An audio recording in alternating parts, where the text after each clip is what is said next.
سات خوش نصیب جنہیں عرش الہی کا سایہ نصیب ہوگا۔ رسول اللہ صلی اللہ علیہ وسلم فرماتے ہیں 7 لوگ ایسے ہیں جنہیں اللہ کے عرش کا سایہ نصیب ہوگا جب کوئی اور سایہ نہیں ملے گا۔ الامام العادل، پہلا وہ عادل حکمران، انصاف کرنے والا حاکم۔ دوسرا وہ نوجوان جس نے اپنی جوانی اللہ کی عبادت میں لگائی۔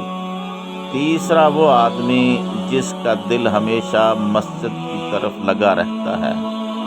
اور چوتھے وہ 2 آدمی جو اللہ کے لیے محبت کرتے ہیں، اسی پہ اکٹھے ہوتے ہیں اور پھر اسی پہ ہی الگ ہو جاتے ہیں۔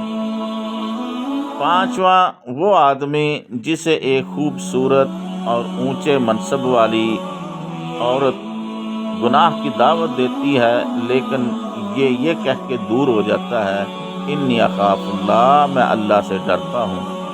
6واں وہ آدمی جو اللہ کے راستے میں صدقہ خیرات کرتا ہے اور وہ چھپا کر کے اللہ کے راستے میں خرچ کرتا ہے، یہاں تک کہ جب اس کا دایاں ہاتھ اللہ کے راستے میں خرچ کرتا ہے تو بائیں ہاتھ کو پتہ بھی نہیں چلتا کہ اس نے کیا خرچ کیا ہے۔